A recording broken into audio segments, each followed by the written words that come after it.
إن الحمد لله والصلاة والسلام على رسول الله وعلى آله وأصحابه ومن تبع بهداه أما بعد সম্মানিত ভাই ও বন্ধুগণ, আজকের আলোচনার বিষয়বস্তু হলো নবজাতক শিশুর বাবা মা এবং অভিভাবকদের করণীয়। একটি শিশু যখন দুনিয়াতে আসে তখন তার অভিভাবক হিসাবে বাবা মা, দাদা দাদি, নানা নানি যারা তার অভিভাবক থাকেন তাদের বেশ কিছু করণীয় আছে। এই করণীয়গুলোর বেশিরভাগ আমাদের সমাজে মানুষ জানেই না, খুব কম মানুষই জেনে থাকার কথা। আমরা আজকের আলোচনা ইনশাআল্লাহ 13টি করণীয়র কথা উল্লেখ করব কোরআন এবং সুন্নাহর আলোকে। এই 13টি করণীয়র আমার মনে হয় যে 10টি করণীয় সম্পর্কে আমাদের সমাজের বেশিরভাগ লোক জানেই না, ধারণাই নেই করবে কি। তো বিষয়টি এই জন্য খুবই গুরুত্বপূর্ণ। আবার একটি শিশুর জন্মের পরে এমন কিছু কাজ আমরা করি যেগুলো আসলে কোরআন হাদিস আমাদেরকে করতে বলে নাই, বরং কোরআন হাদিসের দৃষ্টিতে কোনোটি নিষিদ্ধ, সেরকম অনেক কাজ আমরা করি। আবার যেগুলো করা দরকার তার অনেক কাজ আমাদের ছুটে যায়। সবাই আমরা অভিভাবক, কেউ হয়তো সন্তানের বাপ, আর না হলে সন্তানের বাপ হব ইনশাআল্লাহ। আর অনেকে তো বাপ হয়ে এখন দাদা হওয়ার উপক্রম, নানা হওয়ার উপক্রম, ঠিক কিনা? তো সন্তানের অভিভাবকত্ব থেকে আমরা কেউই কি নই, খালি না। সবাই কোনো না কোনোভাবে কোনো না কোনো শিশুর অভিভাবকত্ব করছি বা করার স্কোপ বা সুযোগ আমাদের আসবে। অতএব একজন অনাগত শিশু এখনো আসে না দুনিয়াতে, আসবে, তার আসার পর আমাদের করণীয়গুলো কি কি, সুন্নাহ ভিত্তিক আমলগুলো কি কি, সেগুলো জানা থাকা খুবই গুরুত্বপূর্ণ। আল্লাহ তাআলা আমাদের সকলকে জানা এবং আমলের তৌফিক দান করেন। প্রিয় ভাইরা, আমরা বিভিন্ন কোরআন এবং হাদিস ঘেটে মোটামুটি 13টি আমল বের করেছি যে একটি শিশুর জন্মের পর এই 13টি করণীয় একজন অভিভাবকের জন্য, একজন বাবার জন্য, একজন দাদার জন্য, একজন নানার জন্য, একজন মায়ের জন্য এই কাজগুলো করা উচিত। তার ভিতরে সর্বপ্রথম যে কাজটি সেটি হলো শয়তান থেকে সুরক্ষিত রাখার জন্য শিশুকে একটি আমল। আমরা সবাই জানি বনি আদমের সবচেয়ে বড় শত্রুকে, সবচেয়ে বড় শত্রু শয়তান। যার সঙ্গে আমাদের শত্রুতা শুরু হয়েছে সেই জান্নাত থেকে বের হওয়ার ঘটনাকে কেন্দ্র করে, তখন থেকে সে ঘোষণা দিয়ে আমাদের সঙ্গে শত্রুতা শুরু করছে। শয়তান ঘোষণা দিয়ে শত্রুতা শুরু করেছে। আল্লাহ সুবহানাহু ওয়া তাআলা কোরআনে বিস্তারিত উল্লেখ করেছে সে আমাদের পথের মোড়ে মোড়ে দাঁড়াবে, আমাদেরকে বিপদগামী করবে, জাহান্নামে নিয়ে ছাড়বে, সে একা যাবে না। এই যে তার চ্যালেঞ্জগুলো যেগুলো কোরআনে উল্লেখিত হয়েছে, সেই চ্যালেঞ্জের কারণে একজন মানুষের সবচেয়ে বড় শত্রু শয়তান, এবং সেই হলো আসল শত্রু, সেই হলো চিরশত্রু। কোনো মানুষের কি হতে পারে না, চিরশত্রু হতে পারে না। মানুষের চিরশত্রু কে হবে? একমাত্র শয়তান। অতএব একজন সচেতন, দায়িত্ববান, সন্তানের হিতাকাঙ্ক্ষী অভিভাবকের প্রথম করণীয় হলো আমার শিশুটি, আমার সন্তানটি, আমার নাতি নাতনি, তারা যেন দুনিয়াতে আসার পরে এই দুনিয়াতে তাদের সবচাইতে বড় শত্রুর শত্রুতা থেকে নিরাপদে থাকতে পারে। এই ব্যবস্থা গ্রহণ করা একজন অভিভাবকের সবচাইতে বড় দায়িত্ব। কথা বুঝে আসছে? তো সেই জন্য নবী সাল্লাল্লাহু আলাইহি ওয়াসাল্লাম আমাদেরকে একটা আমল শিক্ষা দিয়েছেন। এটি হলো সন্তান জন্মের আগে একটা আমল, পরে আরেকটা আমল। এই দুইটাই হলো সুরক্ষার জন্য। আমি বলি টিকা, বিভিন্ন রোগ যাতে না হয় আগে থেকে নিরাপত্তার জন্য টিকা নেওয়ার ব্যবস্থা আছে না? তো এই দুইটা আমলকে আমি বলি টিকার মতো। আগে থেকেই রোগ প্রতিরোধ ব্যবস্থা, শয়তানের আক্রমণ থেকে প্রতিরক্ষার জন্য শিশুর দুটি ব্যবস্থা কোরআন এবং সুন্নাহ আমাদেরকে বাতলে দিয়েছে। একটি শিশু যাতে বড় ধরনের শয়তানের কোনো অ্যাটাক থেকে, আক্রমণ থেকে আল্লাহ তাআলা যেন তাকে হেফাজতে রাখেন, এজন্য আল্লাহর আশ্রয় চেয়ে নেওয়া তার জন্য। একটা হলো সন্তান দুনিয়াতে আসার আগে, আরেকটা হলো সন্তান দুনিয়াতে আসার পরে। দুইটা আমল। সন্তান দুনিয়াতে আসার আগের যে আমলটি, সেই আমলটি সম্পর্কে সহিহ বুখারীতে বর্ণিত হয়েছে। আব্দুল্লাহ ইবনে আব্বাস রাদিয়াল্লাহু তাআলা আনহু তিনি বর্ণনা করেছেন যে নবী সাল্লাল্লাহু আলাইহি ওয়াসাল্লাম বলেছেন, লাউ আন্না আহাদাকুম ইযা আতা আহলাহু, তোমাদের কেউ যদি স্ত্রী সহবাসের সময় এই দোয়াটি পড়ে, বলে বিসমিল্লাহি আল্লাহুম্মা জান্নিবনাশ শাইতানা ওয়া জান্নিবিশ শাইতানা মা রাযাকতানা, এই দোয়াটি যদি পড়ে তাহলে কি হবে? ফাকুদিয়া বাইনাহুমা ওয়ালাদ, এই মিলনের ফলে যদি কোনো সন্তান আল্লাহ তাআলা তাদেরকে দান করেন তাহলে লাম ইয়াদুররুহু শায়তানুন আবাদা, কখনোই শয়তান ওই শিশুর ক্ষতি করতে পারবে না। শয়তান এর ক্ষতি থেকে ওই শিশুটা সুরক্ষিত হয়ে যাবে যদি বাবা মা এই দোয়াটি পড়ে থাকে। দোয়ার অর্থ কি?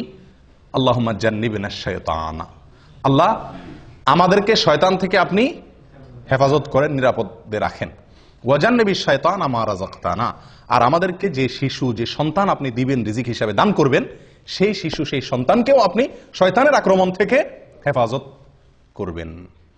এই দোয়া যদি কেউ পড়ে তো আল্লাহ সুবহানাহু ওয়া তাআলা ওই সন্তানকে আজীবন কখনোই শয়তানের বড় কোনো আক্রমণ, বড় ধরনের কোনো ক্ষতি, তাকে মুরতাদ বানায় দেওয়া, অমানুষ করে দেওয়া, একেবারে বিপদগামী করে দেওয়া, এরকম বড় দায় কোনো ক্ষতি তার করবে না ইনশাআল্লাহ।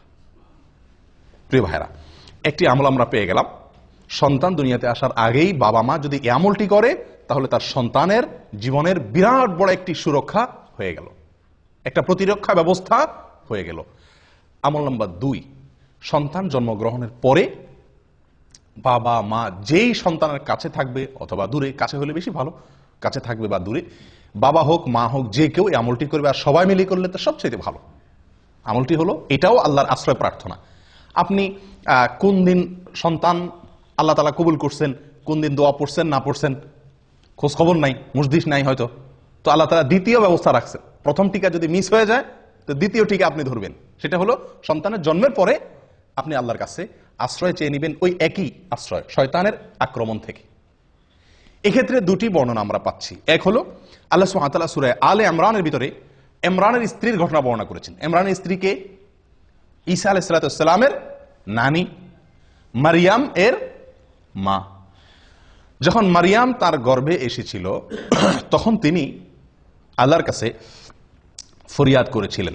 কি ফরিয়াদ? তিনি বলেছেন, ওয়া ইন্নী সাম্মাইতুহা মারিয়াম ওয়া ইন্নী উঈযুহা বিকা ওয়া যুররিয়াতাহা মিনাশ শাইতানির রাজীম। আল্লাহর কাছে দোয়াটা পছন্দ হয়েছে। সন্তান ভূমিষ্ঠ হওয়ার পরে মারিয়ামের মা দোয়া করেছেন। মারিয়ামের মা দোয়া করেছেন, ইমরানের স্ত্রী, সূরা আলে ইমরান যে কোরআনে বর্ণিত হয়েছে না, এই ইমরানের স্ত্রী ঈসা আলাইহিস সালামের নানী, তিনি দোয়া করেছেন, আল্লাহ যে শিশু আপনি দান করছেন আমাকে, এর নাম আমি মারিয়াম রাখলাম, আর একে আমি আপনার কাছে এর জন্য আশ্রয় চাই। আল্লাহ আপনার আশ্রয় আমি প্রার্থনা করি, আমার এই সন্তানের জন্য আপনি আশ্রয় দিন। কোত্থেকে? শয়তানের শয়তানি থেকে, শয়তানের শয়তানি থেকে আমার এই মেয়েকে এবং এই মেয়ের যত বংশধর আছে আসবে তাদের সবাইকে আপনি শয়তানের শয়তানি থেকে কি দিয়েন? আশ্রয় দিন। দোয়াটি কি করছেন? মারিয়ামের মা।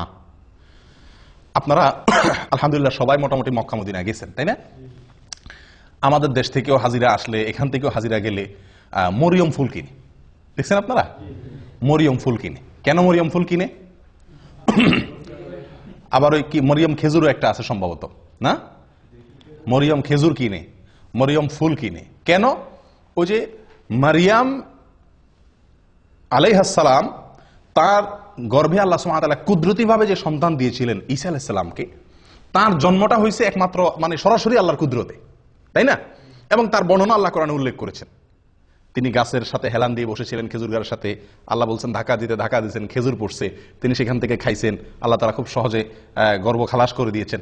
এখন এই ভালো সন্তান বা যাতে ভালোভাবে দুনিয়াতে আসে সেজন্য মানুষ মরিয়ম ফুল কিনে, সেজন্য মানুষ ওই মরিয়ম খেজুর তালাশ করে। কোত্থেকে সেই মরিয়ম খেজুর? 2000 বছর আগের খেজুর গাছ এখন কোত্থেকে আসবে? কে বা কারা নাম দিছে আর ধুমছে মানুষ কিনতেছে। হ্যাঁ, মরিয়ম খেজুর ওই গর্ভধারণকারী মায়েদেরকে খাওয়ায়, এই বিশ্বাস রেখা যেটা খাওয়াইলে কি হবে? সন্তান সহজে খালাস হবে বা বের হবে। আশ্চর্য কথা, যেই আমল কোরআনে বর্ণিত হয়েছে,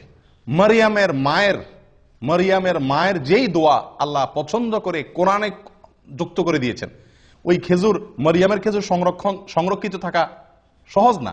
কোথাকার কোন মারিয়াম ফুল? কিন্তু আপনার এই যে আমল, এটি তো কোরআনে সংরক্ষণ করা হয়েছে, এটা তো আর ভুল নয়। মারিয়ামের মা যে দোয়া করেছিলেন গর্ভ থেকে সন্তানকে ভূমিষ্ঠ করার পর, সে আমল আমরা জানিও না, করিও না। ওই যেগুলা আপনার মানে কোথাকার কোন কে বা কারা ছড়াই দিছে, সে মরিয়ম খেজুর কিনে খাওয়াচ্ছি, মরিয়ম ফুল আমরা কিনতেছি। আল্লাহ তাআলা আমাদেরকে হেদায়েত দান করেন। প্রিয় ভাইয়েরা, শিশুর জন্মের পরে একজন অভিভাবকের দ্বিতীয় করণীয় হলো, প্রথম করণীয় আশ্রয় চাইয়ে দোয়া করা, সহবাসের দোয়া পড়া সব সময়। আর দ্বিতীয় করণীয় হলো সন্তান দুনিয়াতে আসার পরে প্রথমেই তাকে আল্লাহর কাছে কি করে দেওয়া? সমর্পণ করে দেওয়া, সুপর্দ করে দেওয়া, যে আল্লাহ এই যে আসলো, এই যে আপনার বান্দা দুনিয়াতে আসছে, কঠিন চ্যালেঞ্জ তার সামনে, কঠিন চ্যালেঞ্জ। যে পৃথিবী, বিশেষ করে আজকে যে সমাজ ব্যবস্থা, যে পরিবেশ, এই সবগুলোকে ডিঙ্গিয়ে জান্নাতে যাওয়া খুব সহজ কাজ নয় আল্লাহ, বড় কঠিন। চতুর্দিকে কাঁটা আর কাঁটা, হারামের কাঁটা, শিরকের কাঁটা, নাফরমানের কাঁটা, বেদাতের কাঁটা, ফাসিকি কাজের কাঁটা বোঝায় চতুর্দিকে। আল্লাহ এই শিশুকে আপনি যদি আশ্রয় না দেন, শয়তানের শয়তানি থেকে সে বাঁচতে পারবে না। একজন দায়িত্বশীল অভিভাবকের এই জন্য দ্বিতীয় করণীয় হলো এই দোয়াটি পাঠ করা, শয়তানের আশ্রয় থেকে প্রার্থনা করে। মারিয়ামের মা যেরকম দোয়া করছেন সেরকম দোয়া করা, নিজের ভাষায় করা যেতে পারে। আল্লাহ আপনি এই শিশুকে আপনি শয়তানের আক্রমণ থেকে, শয়তান যেন তাকে বিপদগামী করতে না পারে, তার ক্ষতি করতে না পারে, তাকে যেন পথ থেকে সরাই দিতে না পারে সিরাতে মুস্তাকিম থেকে। আল্লাহ জীবনের প্রথমেই আপনার কাছে আমি এই ভিক্ষা চেয়ে নিচ্ছি, এই প্রার্থনা করে চেয়ে নিচ্ছি। কয়জন করছি আমরা আমলটা? হয়তো শুনছিও প্রথম, ঠিক না? আচ্ছা, এই গেল তো মারিয়ামের মায়ের আমল। কোরআনে আল্লাহ যেটা উল্লেখ করেছেন, তিনি দোয়া করেছেন আল্লাহর কাছে যে আল্লাহ আমি এই শিশুকে আপনার কাছে এবং তার যত বংশধর আসবে তাদের সবাইকে, সবাই যেহেতু আমাদেরই বংশধর হবে, তো তাদের সবাইকে আপনি শয়তানের আক্রমণ থেকে হেফাজত করিয়েন। আল্লাহ সুবহানাহু ওয়া তাআলা রক্ষা করছেন। আল্লাহ তাআলা কি করছেন? রক্ষা করছেন। সুবহানাল্লাহ। মারিয়ামের সন্তান ঈসা, এদেরকে আল্লাহ তাআলা কি করছেন? শয়তানের আক্রমণ থেকে রক্ষা করেছেন। কোরআনে তার উল্লেখও আছে, কোরআন এবং সুন্নাতে তার উল্লেখও আছে। শয়তান যে কোনো শিশুর মৃত্যুর পরে একটা অ্যাটাক করে, জন্মের পরে একটা আক্রমণ করে। আল্লাহ সুবহানাহু ওয়া তাআলা সেখান থেকে হেফাজতে রাখেন। বিস্তারিত অনেক আলোচনা এখানে আছে, সেদিকে যাচ্ছি না।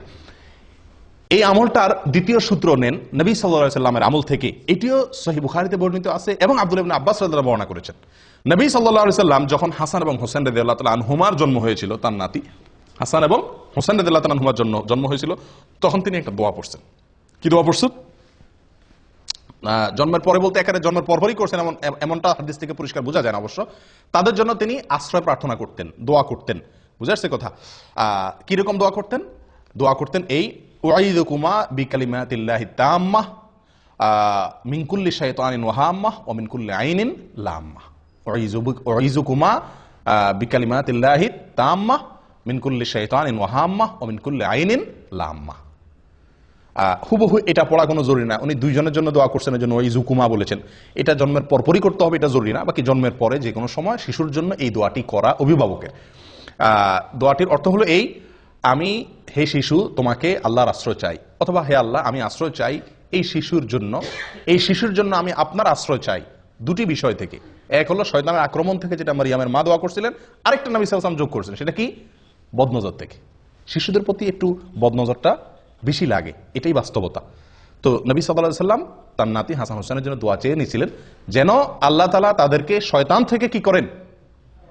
হেফাজতে রাখেন এবং বদনজর থেকে হেফাজতে রাখেন। তাহলে আমরা দ্বিতীয় আমল পেয়ে গেলাম তো আলহামদুলিল্লাহ, যে সন্তানের জন্মগ্রহণের পরে সুবিধা মতো আল্লাহর কাছে কি চেয়ে নিব? তার জন্য শয়তান থেকে আশ্রয় চেয়ে নেব ইনশাআল্লাহ। করবেন তো আমলটা? আল্লাহ চান তো? আল্লাহ তাআলা তৌফিক দান করেন। তিন নম্বর আমল হলো ভাই, সন্তান জন্মগ্রহণ করার পর সেই সংবাদ যদি আপনার কাছে আসে, সন্তানের জন্মের সংবাদ, সুসংবাদ যদি আপনি পান, তাহলে সেই সুসংবাদ পাওয়ার পরে সর্বপ্রথম কি কথাটা বলবেন? আমরা কি কথাটা বলি আগে সেটা বলেন। যে কোনো সন্তান জন্মগ্রহণের সংবাদ পাইছেন, আপনার সাদিকের হয়েছে, আপনার নিজের হয়েছে, অথবা আপনার ভাইয়ের হয়েছে, হ্যাঁ কারোর হয়েছে, প্রথম প্রশ্নটা কি হয়? ছেলে না মেয়ে? ঠিক কিনা? যদি সংবাদদাতা না বলে ছেলে হয়েছে না মেয়ে হয়েছে, যদি বলে যে ভাই আমার তো আল্লাহ একটা সন্তান দিছে, তো প্রথম আমরা প্রশ্ন করি কি? ছেলে না মেয়ে? তো এটা বিরাট একটা আমাদের জন্য সংশোধনী। আদাবুল মুফরাদ, ইমাম বুখারী রাহিমাহুল্লাহ লিখিত একটি কিতাব। এখানে সহিহ সূত্রে বর্ণিত একটি হাদিসে আসছে, কাসির ইবনে উবাইদ বলেন যে আয়েশা রাদিয়াল্লাহু তাআলা আনহা, তার কাছে যে কোনো সন্তান জন্মের সংবাদ আসলে, যে কেউ মদিনাতে কারোর সন্তান হয়েছে, খবরটা ওনার কাছে আসছে, আমাদের আয়েশা রাদিয়াল্লাহু তাআলার কাছে। ওনার কাছে সংবাদ আসার সঙ্গে সঙ্গে উনি কখনো জিজ্ঞেস করতেন না ছেলে নাকি মেয়ে। উনি জিজ্ঞেস করতেন একটা কথা, অবশ্য কি জিজ্ঞাসা করতেন? খুলিকা সাওয়িয়া, অর্থাৎ যে শিশুটি আসছে সে ঠিকঠাক আছে তো, বিকলাঙ্গ না তো, হাত পা সব অঙ্গ প্রত্যঙ্গ সব ঠিক আছে তো? যদি বলা হতো নাম, তিনি বলতেন আলহামদুলিল্লাহি রাব্বিল আলামিন। আমলটি কার ভাই? আয়েশা রাদিয়াল্লাহু তাআলা আনহা, যিনি শিখেছেন নবী সাল্লাল্লাহু আলাইহি ওয়াসাল্লাম থেকে সবচাইতে বেশি, সবচাইতে সরাসরি কাছে থেকে দেখে। এটা তার আমল ছিল। তো এখান থেকে কি বুঝলাম? যে কোনো শিশুর সংবাদ পাওয়ার পর প্রথম করণীয়, অভিভাবক অনভিভাবক, অভিভাবক না সকলের জন্য এটা, যে আমরা প্রথম আমল করব কি? আলহামদুলিল্লাহ রাব্বিল আলামিন বলবো, আল্লাহ শুকরিয়া আদায় করব। আফসোসের বিষয়, আমরা ওই যে প্রথম প্রশ্ন হয়, হাদিসে বর্ণনাকারী উল্লেখ করে দিচ্ছেন কাসির ইবনে উবাইদ, যে আয়েশা রাদিয়াল্লাহু তাআলা আনহা কখনো জিজ্ঞেস করতেন না আগে ছেলে নাকি মেয়ে। কারণ সন্তান ছেলে নাকি মেয়ে এটা মুখ্য না, মুখ্য হলো সন্তান সুস্থ স্বাভাবিক কিনা। এবং এরপরে সবচেয়ে বড় কামনা হবে একজন বাবার, একজন মায়ের, একজন অভিভাবকের যেন সন্তান সুসন্তান হয়, নেক সন্তান হয়, ছেলে হোক কিংবা মেয়ে হোক। এটা কোনো বড় প্রশ্ন নয়, বড় চাহিদা নয়, বড় বিষয় না। ঠিকই ঠিক না? আল্লাহ সুবহানাহু ওয়া তাআলা নবীদের সন্তান চাওয়ার দোয়া আল্লাহ তাআলা কোরআনে উল্লেখ করে দিয়েছে আমাদেরকে শেখানোর জন্য। নবীরা কিভাবে সন্তান চাইতেন, আম্বিয়া আলাইহিমুস সালাতু ওয়াস সালাম কিভাবে আল্লাহর কাছে সন্তান চাইতেন, সেই ভাষাগুলো আল্লাহ সুবহানাহু ওয়া তাআলা কোরআনে উল্লেখ করে দিয়েছেন। তার একটি হলো রব্বি হাবলি মিনাস সালিহিন, রব্বি হাবলি মিনাস সালিহিন মানে কি? আল্লাহ আমাকে নেক সন্তান দান করেন, নেক সন্তান দান করেন, ভালো সন্তান দান করেন। আল্লাহর কাছে ছেলে অথবা মেয়ে এটা না চেয়ে আল্লাহর কাছে চাওয়া উচিত কি? সুসন্তান, সুসন্তান। সন্তান যদি নেক হয়, সে ছেলে হইলেও আমার উপকারে আসবে, মেয়ে হইলেও উপকারে আসবে। আর আল্লাহ না করুন সন্তান যদি সৎ না হয়, তাহলে সে ছেলে হোক আর মেয়ে হোক, সে আমার দুনিয়াও ডুবাবে, আখিরাতেও আমাকে ডুবাবে। আফসোসের বিষয়, এটা আজকে একটা চরম বাস্তবতা আজকের পৃথিবীতে। সেটা হলো যে মেয়ে হলে আমরা অনেকেরই মুখ কালো হয়ে যায়, ঠিক কি না? আল্লাহ সুবহানাহু ওয়া তাআলা কোরআনে কারীমে বলেন, ওয়া ইযা বুশশিরা আহাদুহুম বিল উনসা যাল্লা ওয়াজহুহু মুসওয়াদ্দান ওয়া হুয়া কাযীব। জাহিলি যুগের, আইয়ামে জাহিলিয়াতের যুগে, ইসলাম পূর্ব যুগের মানুষের স্বভাব আল্লাহ তাআলা বর্ণনা করতে গিয়ে বলেন যে তাদের কাউকে যদি বলা হয়, ভাই আপনার ছেলে হয়েছে বা তোমার ছেলে হয়েছে, তখন তাদের মুখটা কি হয়ে যায়? কালো হয়ে যায়, কালো হয়ে যায়। যদি জিজ্ঞাসা করে ভাই কি হয়েছে, মেয়ে হলে বলে কি? মেয়ে হয়েছে, মেয়ে। মানে ভাবটা এমন থাকে যে উনি খুশি না। আর ছেলে হলে মাশাআল্লাহ পুরো গালে হাসি দিয়া বলে, হ্যাঁ আপনাদের ভাতিজা হয়েছে, আলহামদুলিল্লাহ। ঠিক না ঠিক? এগুলো মূর্খতা ছাড়া আর কিছু না ভাই, মূর্খতা। একটা মানুষের শুধু মেয়ে হচ্ছে, তার একটা ছেলে হচ্ছে না, অথবা একজনের শুধু ছেলে হচ্ছে, একজনটা মেয়ে হচ্ছে না, ছেলে বা মেয়ের চাহিদা তার ভিতরে থাকা, এটা দোষের কিছু না। কিন্তু সন্তান হিসাবে ছেলে হলে খুশি হওয়া, মেয়ে হলে বেজার হওয়া, এগুলা বোকামি ছাড়া কিচ্ছু না। আমরা অনেকেই মনে করি যে আমাদের যদি ছেলে না থাকে তাহলে বংশে চেরাগ দিবে কে, বংশের বাতি কে জ্বালাবে? এটা একটা মানে বড় প্রশ্ন থাকে না?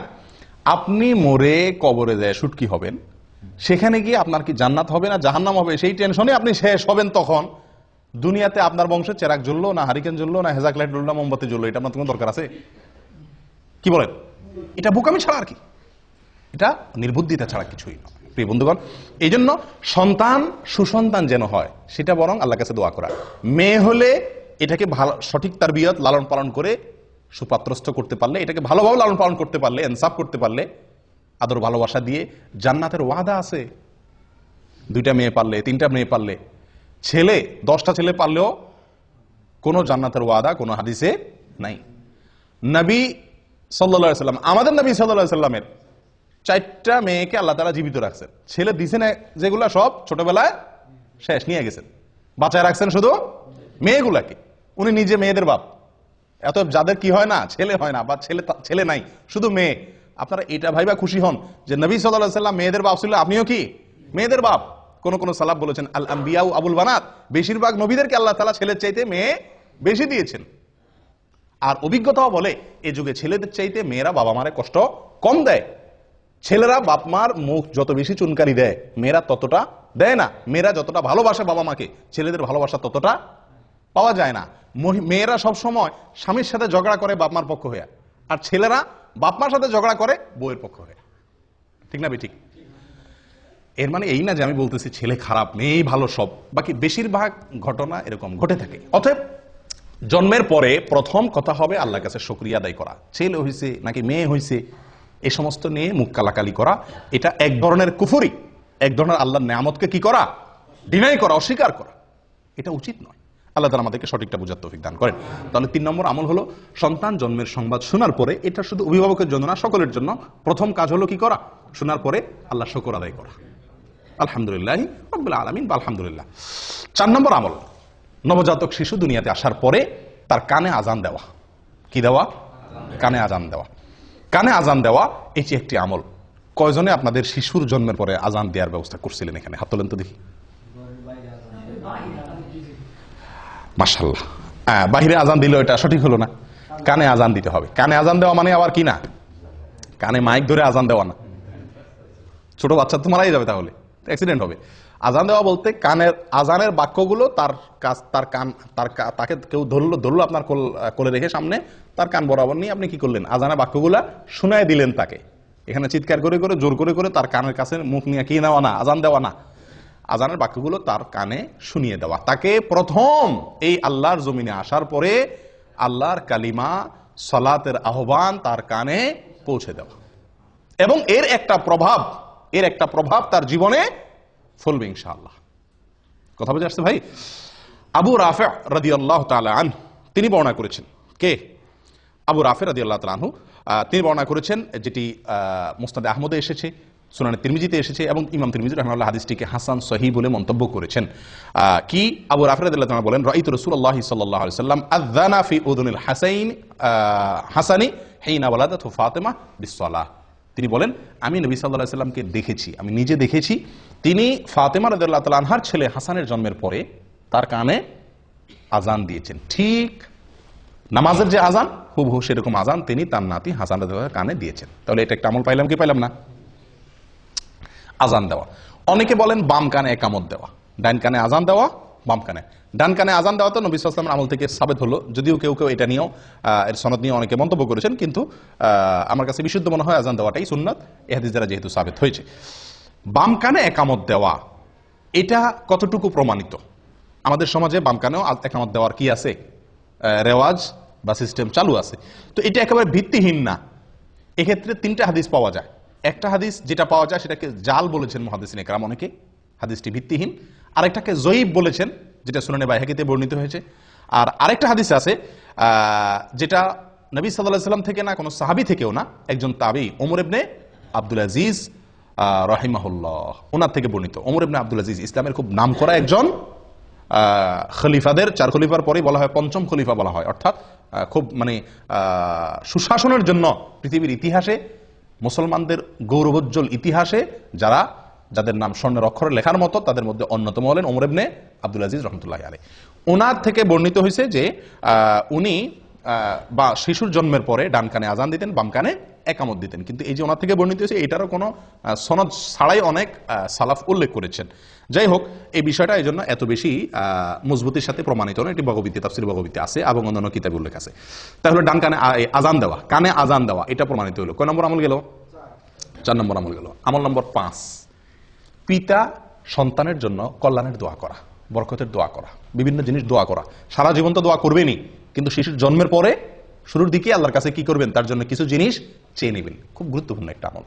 এই আমলটি আদাবুল মুফরাদের ভিতরে আসছে, বিশুদ্ধ সূত্রে বর্ণিত। একজন সাহাবী মুআবিয়া ইবনে কুররাহ রাদিয়াল্লাহু তাআলা আনহু, মুআবিয়া ইবনে কুররাহ রাদিয়াল্লাহু তাআলা আনহু, তিনি বলেন, আমার ছেলে ইয়াস এর জন্ম যখন হয়েছিল, তো এলাকার যে সমস্ত সাহাবীরা আছেন, সিনিয়র সাহাবীরা, তারা আমার বাসায় আসছেন, তাদেরকে আমি মেহমানদারি করছি। সন্তান হয়েছে, বাসায় আসছেন আশপাশের পাড়ার লোকজন, সাহাবীরা। তো তারা এসে শিশুর জন্য কি করছেন? অনেক দোয়া করছেন। তাদের মতো করে আছে না যে মানুষ আসলে নবজাতক শিশু, নতুন শিশুর জন্য দোয়া করে, তো ওনারা তার মতো করে, যার মতো করে শিশুর জন্য কি করছেন? আল্লাহ তারা এই করো, সেই করো, অনেক দোয়া করে দিয়েছেন। তো বাবা হিসাবে মুআবিয়া ইবনে কুররাহ রাদিয়াল্লাহু তাআলা আনহু, তার মনের ভিতরে একটু খুঁতমুতে ভাব রয়ে গেছে যে ওনারা দোয়া করছেন, কিছু জিনিস আল্লাহর কাছে চাইছেন, ঠিক আছে, কিন্তু আমার বিশেষ কিছু চাওয়া আছে ছেলেকে দিয়ে, আমার কিছু টার্গেট আছে, আমার কিছু চাওয়া আছে, কিন্তু সেগুলো ওনারা বলেন নাই। তো তিনি তাদেরকে লক্ষ্য করে বলছেন যে বারাকাল্লাহু লাকুম ফীমা দাআউতুম, আপনারা যে আমার শিশুটার জন্য, ছেলেটার জন্য, ইয়াসের জন্য দোয়া করে দিয়েছেন, এই জন্য আল্লাহ আপনাদের বরকত দান করুক। তবে আমার কিছু দোয়া আছে, আমি এখন একটু বলবো, আপনারা সাথে একটু কি বলেন? আমিন বলেন। তখন তিনি বলেন যে আমি কয়েকটা দোয়া তখন করছি আমার শিশুর জন্য, তার যেন সে দিনদার হয়, মুত্তাকি ফরজগার হয়, তার যেন ব্রেন ভালো হয়, মেধাবী হয়, এরকম কয়েকটা দোয়া করছি। এই দোয়া করবার ওনার সাথে আমিন বলছেন। মুআবিয়া ইবনে কুররাহ রাদিয়াল্লাহু তাআলা বলেন যে আমি এই শিশুর বড় হওয়ার পরে, আমাদের ছেলে যখন বড় হয়েছে, এর ভিতরে আমি ওই যে দোয়া তার জন্য করছিলাম, আমি লক্ষ্য করে দেখছি প্রত্যেকটি দোয়া খেটে গেছে এবং তার জীবনে ফলে গেছে, আমি দেখছি। তাহলে বাবা হিসাবে একজন সাহাবীর আমল পাইলাম যে উনি বাবা হিসাবে সন্তানের জন্য কি করছেন, বিভিন্ন জিনিস আল্লাহর কাছে শুরুতেই চেয়ে নিয়েছেন। কয় নম্বর আমল গেল? 5 নম্বর। আমল নম্বর 6, তাহনিক করা। কি করা ভাই? তাহনিক। তাহনিক করছেন আপনারা কেউ শিশুর জন্য? কজন তাহনিক করছেন বলেন? হয়তো নামই শুনছেন প্রথম, ঠিক না? এটি একটি আমল, এটি একটি আমল এবং সুন্নাত। এটি বিলুপ্ত আমলগুলোর মধ্য থেকে একটি আমল। তাহনিক হলো শিশুর জন্মের পরে তার মুখে প্রথম খাবার হিসাবে মায়ের বুকের শাল দুধ খাবে, ওটা তো ঠিক আছেই। আর এর বাইরে খেজুর চাবায়া মুখের লালাতে হালকা ভেজার পরে তার মুখে একটু দেওয়া, যাতে করে রসটা যায় তার মুখে, সে যাতে চেটে খেতে পারে, বাস এরকম করে। আবার খেজুর বা খেজুর কোনো অংশ দিলে তো গলা আটকিবে, ছেলে বাচ্চার জন্য কষ্ট হবে, ক্ষতি হবে, সেটা না। মুখের ভিতরে চাবায়া ওইটাকে ভিজায়া তার মুখে দেওয়া, যাতে করে সে শুধু রসটুকু, সামান্য একটু রস চেটে নিতে পারে, খেতে পারে। এটাকে বলা হয় তাহনিক। আয়েশা রাদিয়াল্লাহু তাআলা আনহা বলেন, সহিহ মুসলিমে বর্ণিত আছে, নবী সাল্লাল্লাহু আলাইহি সাল্লামের যুগে যত শিশুর জন্ম হতো সবাই তার কাছে নিয়ে আসতেন, আনলে তিনি ওই শিশুর জন্য দোয়া করতেন বরকতের, এবং যেদিন হয়তো সেদিনই সাধারণত আপনার, এবং তার জন্য কি করতেন? তাহনিক করে দিতেন। কি করে দিতেন? তাহনিক করে দিতেন। কে? নবী সাল্লাল্লাহু আলাইহি সাল্লাম। তাহলে বোঝা গেল আমলটা নবী সাল্লাল্লাহু আলাইহি সাল্লাম থেকে প্রমাণিত এবং এটা সুন্নাত। এখন একটা কথা হলো, আমাদের যুগে তো কি নাই? নবী সাল্লাল্লাহু আলাইহি সাল্লাম নাই। তাহলে আমাদের শিশুর তাহনিক কে করাবে? খেজুর দিয়ে তার তাহনিকটা কে করাবে? তো এটা নিয়ে অনেক ওলামায়ে কেরাম বলেন, আপনার যুগে যে কোনো নেককার, পরহেজগার, মুত্তাকি, ইমাম সাহেব, কোনো আলেম, কোনো ভালো মানুষ তার কাছে নিয়ে যাবেন, তাকে দিয়ে তাহনিক করাবেন। বুঝা আসছে কথা? অন্য অনেক ওলামায়ে কেরাম বলেন না, নবী সাল্লাল্লাহু আলাইহি সাল্লাম তাহনিক করেছেন, ওনার পরে কোনো সাহাবীর কাছে আর কেউ নিয়ে গেছেন বলে খুব একটা প্রমাণ হয় না। অতএব অন্য কারো কাছে নেওয়া জরুরি না। বাপ মা, দাদা দাদি, নানা নানি যারাই থাকবেন আশেপাশে, তারাই কি করে দিবেন? তাহনিক করে দিবেন। এটা সুন্নাত। তাহলে এই তাহনিকের যে আমলটা, এই আমলটাও আমাদের সমাজ থেকে একেবারেই প্রায় বিদায় হয়ে গেছে বললে ভুল হবে, এটা তো নাই। একটা হলো আগে থেকে ছিল, এখন নাই। এটা একান্ত আলেম ওলামা ছাড়া খুব কম মানুষই করেন। আলহামদুলিল্লাহ, আমার 3 সন্তানের সময় আমি তাহনিক করেছি। তো তাহনিকের আমলটি আমাদের অনেকের জানা নাই। এর ভিতরে অনেক কল্যাণ, তার স্বাস্থ্যগত দিক থেকে এবং অনেক দিক থেকে কল্যাণ নিহিত আছে। সবচেয়ে বড় কল্যাণ হলো, নবী সাল্লাল্লাহু আলাইহি সাল্লামের যুগে সাহাবীরা আমলটা করছেন, নবী সাল্লাল্লাহু আলাইহি সাল্লাম আমলটা করছেন, আমরাও সেটা করব, সুন্নতের আমল। মনে থাকবে তো ইনশাআল্লাহ? 7 নম্বর আমল, সন্তানের জন্য একটা সুন্দর নাম চয়েস করা। এই পর্যন্ত যেগুলো বলছি 6টা আমল, এগুলো সবগুলো হলো সন্তান জন্মের পরপর 7 দিনের আগের কাজ, এগুলা শুরুর দিকের কাজ এগুলা। আর এখন থেকে নিয়ে শেষ পর্যন্ত যে আমলগুলো বলবো, এই আমলগুলো হলো সন্তান জন্মের পরে 7 নম্বর দিনের আমল। এই 7 নম্বর দিনের আমলের ভিতরে 1 নম্বর আমল এবং সিরিয়ালে 7 নম্বর আমল হলো সুন্দর একটা নাম রাখা। কি রাখা ভাই? সুন্দর একটা নাম রাখা। এবং এই সম্পর্কে আবু মুসা আশআরী রাদিয়াল্লাহু তাআলা আনহুর এক হাদিসে বর্ণিত হয়েছে, তিনি বলেন, উরিদ আলী গোলাম, আমার একটা শিশু হয়েছিল, একবার ছেলে হয়েছিল। তো ফাআতাইতু বিহিন নবী সাল্লাল্লাহু আলাইহি ওয়াসাল্লাম, আমি নবী সাল্লাল্লাহু আলাইহি ওয়াসাল্লামের কাছে তাকে নিয়ে আসছি। ফাসাম্মাহু ইব্রাহিম, তিনি তাকে তখন ইব্রাহিম নাম রাখলেন। ফাহান্নাকাহু বিতামারিহি তামারাতিন, এবং একটা খেজুর দিয়ে তিনি তার তাহনিক করাই দিলেন এবং তাকে বরকতের দোয়া করলেন। এরপর শিশুটা আমার হাতে দিয়ে দিলেন। 3টা আমল করলেন। এই হাদিস থেকে প্রমাণ হলো, বুখারীর হাদিস। তাহলে নাম রাখলেন নবী সাল্লাল্লাহু আলাইহি ওয়াসাল্লাম। শিশুর নাম রাখতে হয়, এটা বাবা মা বা অভিভাবকদের কর্তব্য। এবং এই নাম রাখাটা আপনার জন্মের দিন হতে পারে, 3 নম্বর দিনও হতে পারে, তবে কোন কোন বর্ণনাতে 7 নম্বর দিনের কথাও আসছে। এটা কোনো বাধ্যবাধকতা না যে এই দিনই রাখতে হবে, তবে 7 নম্বর দিনের ভেতরে নামটা রেখে ফেলা উচিত। অনেক সময় আমরা অনেক দেরি করে ফেলি, 7 নম্বর দিনের ভিতরে রেখে যাওয়া উচিত। নাম, সবচেয়ে উত্তম নাম, সবচেয়ে শ্রেষ্ঠ এবং বেস্ট নাম কোনটা? আব্দুল্লাহ এবং আব্দুর রহমান। সবচেয়ে সুন্দর এবং সবচেয়ে উত্তম নাম হলো আব্দুল্লাহ এবং আব্দুর রহমান, এর উপরে কোনো নাম নাই। দ্বিতীয় শ্রেণীর নাম কোনটা? প্রথম শ্রেণীর নাম হলো আব্দুল্লাহ এবং আব্দুর রহমান। দ্বিতীয় শ্রেণীর নাম কি? দ্বিতীয় শ্রেণীর নাম হলো আল্লাহর যে 99টি নাম আছে, আল্লাহর 99 নামের শুরুতে আব্দুন যোগ করলে যে নামগুলো হবে। কি যোগ করলে? আব্দুন যোগ করলে যে নামগুলো হবে। যেমন আব্দুল খালেক, আব্দুল মালিক, আব্দুল গফফার, আব্দুল সত্তার, আব্দুল গফুর, আব্দুর রহিম, আব্দুল ওদুদ, যত আল্লাহর 99 নাম দিয়ে যে নাম আছে, আমরা নাম খুঁজে পাই না। শিশু হলে নাম নিয়ে যে কি এক অস্থির হয়ে যায় মানুষ। হুজুর একটা নাম দেন, ভাই একটা নাম দেন, নাম ঠিক করতে পারে না। আল্লাহর 99 নাম, এটা শুরুতে আব্দুল লাগাইলে ছেলেদের নাম হয়ে যায়, আমাতুন লাগাইলে মেয়েদের নাম হয়ে যায়। আমাতুন মানে বান্দি, মেয়ে গোলাম, আর আব্দুল মানে পুরুষ, ছেলে গোলাম, আল্লাহর বান্দা, আল্লাহর মেয়ে বান্দা। তাহলে 99টা নাম তো আপনার হাতের কাছেই আছে, এবং এর ভিতরে বহু নাম আছে যেগুলো আমাদের সমাজে খুব একটা শোনাই যায় না। আমরা নাম রাখার ক্ষেত্রে বেশ কিছু জটিলতা আমাদের দেখা দেয়। এর ভিতরে একটা হলো আনকমন নাম খুঁজি। আব্দুল্লাহ নাম রাখতে বলে যে আব্দুল্লাহ, আব্দুল্লাহ এ তো আমার ভাইয়ের খালাতো শালির জেঠাতো ভাইয়ের ছেলের নাম, কোনো মানে আছে? আমার বোনের ছেলের নাম। তো সমস্যা কি আপনার বোনের ছেলের নাম হয়েছে? আপনারা দেখেন এদেশে একটা কালচার আছে, বাপের নামও আব্দুল্লাহ, ছেলের নামও আব্দুল্লাহ, দাদার নামও আব্দুল্লাহ, নাতির নামও আব্দুল্লাহ। কই, তাদের তো কোনো সমস্যা হয় না। আমরা বলি ডাকলে তো সমস্যা, আব্দুল্লাহ বলে দুজন দৌড় দিবে। এই সমস্যাটা জীবনে কয়বার হবে? এই সমস্যাটা জীবনে কয়বার হবে? এগুলা সঠিক না। আসলে আমরা আনকমন নাম খুঁজতে গিয়ে এমন এক আনকমন নামের পিছনে পড়ে যাই যেটা আমাদেরকে সুন্দর নাম থেকে দূরে সরাই দেয়। এই জন্য আপনি আজকে আব্দুল্লাহ, আব্দুর রহমান বা এই সমস্ত সুন্দর সুন্দর ভালো ভালো নাম খুব বেশি এটা রাখার কালচার আস্তে আস্তে উঠে যাচ্ছে। মানুষ লালটু, বল্টু, টল্টু এই সমস্ত নাম রাখে। আল্লাহ হেফাজত করেন। সুন্দর একটা নাম রাখা, এটা সন্তান, নবজাতক সন্তান ভূমিষ্ঠ হওয়ার পরে বাবা মায়ের বা অভিভাবকদের করণীয়র ভিতরে অন্যতম প্রধান একটি করণীয়। মনে থাকবে তো ইনশাআল্লাহ। আমাদের দেশের নামের ভিতরে আরো অনেকগুলো সমস্যা আছে। তার ভিতরে একটা হলো যে একজনের 3টা 4টা করে নাম থাকে। একজনের কয়টা করে নাম থাকে? 3টা 4টা করে নাম থাকে, এবং সবগুলো আলাদা আলাদা নাম। সব নামগুলো কি আলাদা আলাদা নাম। আমি কি বুঝাতে পারছি? যেমন ওমর ফারুক। আচ্ছা, এটা আরেক সমস্যা, সেখানে আমি আসতেছি। তার আগে একটু বলে নিই যে একজনের 3-4টা নাম লাগে। যেমন মোহাম্মদ আলী, মোহাম্মদ আলী, 2টা নাম কিন্তু এখানে। একটা নবীর নাম, নবী সাল্লাল্লাহু আলাইহি সাল্লামের নাম, আর একটা হলো নবী সাল্লাল্লাহু আলাইহি সাল্লামের চাচাতো ভাইয়ের নাম, জামাইয়ের নাম। ঠিক না? 2 জনের নাম একজনে দখল করছে। ঠিক না? এভাবে আমাদের দেশে যত নাম পাবেন বেশিরভাগ নামগুলো একজনের 3টা 4টা নাম। এটা একটা ভুল কালচার। এটাতে কোনো মানে কোরআন হাদিস অশুদ্ধ হয়ে যাবে, আলোকে অশুদ্ধ হয়ে যাবে, বা এটার কারণে আপনার কোনো গুনাহ হয়ে যাবে এরকম না, কিন্তু এটা মানে সঠিক না। নাম থাকবে কি একটা, নাম থাকবে একটা, সেটা যেটাই হোক।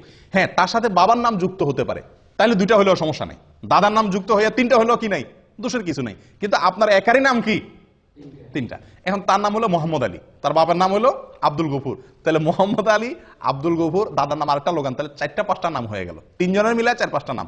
আর ভাগ্য ভালো, এর বাবার নাম আব্দুল গফুর, এর বাবার নাম যদি হয়তো কি শরবত আলী, তাহলে তার মধ্যে তো আরো 2টা নাম হইতো। ঠিকই না? তো এগুলো মানে এক ধরনের ভুল। নাম যে কোনো একটা নাম রাখা উচিত। এক্ষেত্রে একটা কালচার আমাদের সমাজে যেভাবেই হোক ঢুকে গেছে শিয়াদের প্রভাবের কারণে। এককালে হয়তো আমাদের দেশের নামগুলো রাখার ক্ষেত্রে শিয়াদের একটা ভূমিকা ছিল, তাদের কাছ থেকে হয়তো দিন শিখছে, আফগান থেকে বা মোগল আমলে শিয়াদের একটা প্রভাব ছিল। আমাদের দেশে বেশিরভাগ নামের সঙ্গে আপনার নামের শেষে আপনারা দেখবেন হয় আলী, নয় হাসান, নয় হোসেন। খেয়াল করছেন আপনারা? এখানে যদি এখন যাচাই করি আমরা, তো আমার মনে হয় শতকরা 30 জন মানুষের নামের শেষে হয় হাসান আছে, নয় হোসেন আছে, আর না হয় আলী আছে। ঠিকই না ভাই? হাসান, হোসেন, আলী থাকাতে তো সমস্যা নাই। সমস্যা যেখানে সেটা হলো অন্য কোন সাহাবীর নাম তো আর রাখেন না, শুধু এই 3 জনের নাম রাখেন কেন? এটা তো শিয়াদের চিন্তা। শিয়ারা এই 3 জনকে শুধু মুসলমান মনে করে, অন্য সব কাফের সাহাবীদেরকে কি মনে করে? কাফের মনে করে। নাউজুবিল্লাহ। তো আপনি শুধু 3 জনেরটাকে রাখবেন আর কারোটা রাখবেন না, এটা তো বোঝা যায় যে তাদের যে শত্রুতার কালচার শিয়াদের, সেটা আপনার ভেতরে আছে, আল্লাহ মাফ করে। এটা একটা ভুল। অতএব আপনি যদি মহব্বত করে সাহাবীর নামকে রাখতে চান, তো নামের ক্ষেত্রে তো ওই যে আল্লাহর নাম শুরুতে আব্দুল লাগায় রাখা, এটা এই ক্লাসের নাম। 2 নম্বর হলো নবীদের নাম, 3 নম্বর হলো সাহাবীদের নাম। যে কোনো সাহাবীর নাম আপনি কি করেন? রাখেন, সুন্দর। আলী রাখেন, ওমর রাখেন, আবু বকর রাখেন, কোনো অসুবিধা নাই। তো এক্ষেত্রে যে কোনো একটা নাম আমরা রাখি, কিন্তু ওই যে সাথে আরো 2-3টা লেজুর যুক্ত করে দিই, এবং শেষে আলী, হাসান, হোসাইন, মোটরা কামরুল হাসান, দেলোয়ার হোসাইন, হ্যাঁ, তারপরে শরবত আলী, আব্দুল আলী। আর অর্থের দিক থেকে অনেক সমস্যাও আছে। অনেক নামের মধ্যে অর্থের দিক থেকে কি আছে? সমস্যাও আছে। যেমন রহমত আলী। রহমত আলী মানে কি? আলীর রহমত, আলীর করুণা। এ তো শিয়ারা আলী রাদিয়াল্লাহু আল্লাহর জায়গা দেয়, এই জন্য আল্লাহর আলীর রহমতে তারা সন্তান পাইছে, দেখে সন্তানের নাম রাখে আলীর রহমতে সন্তান পাইছি। আমরা তো এটা বলতে পারি না। হ্যাঁ, আল্লাহ সুবহানাহু ওয়া তাআলার গুণবাচক নামের ভিতরে একটা হলো আলী। আপনি সেই দৃষ্টিকোণ থেকে রাখলে সেটা ঠিক আছে, কিন্তু মানুষ আসলে বুঝেও নাকি রাখে, এটা একটা সমস্যা। আরেকটা সমস্যা হলো যেটা উনি বলছেন, ওমর ফারুক। এখানে ফারুক এটা হলো ওমর রাদিয়াল্লাহু তাআলার একটা কি, একটা উপাধি। এটা শুধু ওনার জন্য খাস। আপনি ওমর ফারুক কোনো ইয়ের জন্য আপনার সন্তানের জন্য রাখলে সেটা কি হলো না, এটা খাটলো না। আপনি যদি রাখতে চান ওমর রাদিয়াল্লাহু মহব্বত করে, তা আপনি ওমর রাখেন, কিন্তু ওনার উপাধি আপনার সন্তানের জন্য আপনি জুড়ে দিবেন, এটা সঠিক না। ঠিক একইভাবে আবু বকর সিদ্দিক নাম বেশিরভাগ মানুষ এভাবে রাখে না, ওসমান গনি, ওসমান গনি এভাবে রাখে। তো এরকম আরো বহু সাহাবী আছেন, আবু আইয়ুব আনসারি, এভাবে যুক্ত করে সাহাবীদের নামের সঙ্গে তাদের যে আলাদা পরিচয় আছে ওইটাও আবার যুক্ত করে। ভাই কারোর পরিচয় কেউ কি করতে পারে না, গ্রহণ করতে পারে না, ওইটাকে আলাদা নাম হিসাবে নেন, ঠিক আছে। আপনি কথার কথা মরহুম শেখ মুজিবকে আপনি খুব মহব্বত করেন, আছে না অনেক লোক যে শেখ মুজিবকে মহব্বত করেন দেখে তার নামে সন্তানের কি করেন, নামকরণ করেন। তো মরহুম শেখ মুজিবকে মহব্বত করে আপনি ছেলের নাম যদি মুজিবুর রহমান রাখেন, আপনারা কেউ বাধা দিবে? কিন্তু আপনি যদি ছেলের নাম রাখেন বঙ্গবন্ধু মুজিবুর রহমান, তাহলে মানুষ আসবে না? এটা তো খাটলো না, বঙ্গবন্ধু তো ওনার টাইটেল, এটা তো আর কারোর জন্য আসবে না, নামটা সবার জন্য আসতে পারে। ঠিক একইভাবে আরো যে সমস্ত রাজনৈতিক নেতা আছেন, অন্যান্যরা আছেন, সব ক্ষেত্রে প্রযোজ্য হবে, ঠিক না? ঠিক। অতএব এগুলো একটা ভুল। যাই হোক, সুন্দর অর্থবহ, অর্থের দিক থেকে কোনো খারাপ কিছু নাই এরকম নাম রাখা সবচেয়ে বেস্ট। আল্লাহর নামকে জুড়ে রাখা, 2 নবীদের নাম রাখা, 3 সাহাবীদের নাম রাখা। আফসোসের বিষয় এই 3 শ্রেণীর কোনোটার ব্যাপারে আগ্রহ নাই আমাদের কাছে। যত মানুষ নাম চাইতে আসে বেশিরভাগ মানুষ বলে আনকমন নাম দেন, 2 অক্ষরের নাম দেন, ওই যে টালটু বল্টু যেগুলো শুনে নাই কোনোদিন, এরকম নাম চায়, যে নাম কোথাও নাই আশপাশে, এরকম নাম চায়। একটা লোক বড় না, সবচেয়ে সুন্দর অর্থবহ নাম দেন আমাকে, আল্লাহ তাআলা আমাদেরকে তৌফিক দান করেন আমলের। সময়ত ভাইরা, নামের আমল চলে গেল 7 নম্বর। 8 নম্বর আমল আকিকা করা। কি করা? আকিকা করা। শিশুর জন্মের পরে আকিকা, এটি গুরুত্বপূর্ণ একটি আমল। আকিকা সর্বোচ্চ সুন্নত, এর উপরে না, ফরজ ওয়াজিব অবশ্যই না। এটার সর্বোচ্চ গুরুত্ব হলো কি পর্যন্ত? সুন্নত পর্যন্ত। অনেকে মুবাহ বলছেন, অর্থাৎ জায়েজ। যাই হোক, আকিকা শব্দের অর্থ হলো কাটা। আক্কা ইয়াউক্ক শব্দের অর্থ কি? কাটা। তো আকিকারে কাটা কেন বলা হয়? কারণ ওই দিন ছাগল জবা হয়, কাটা হয়।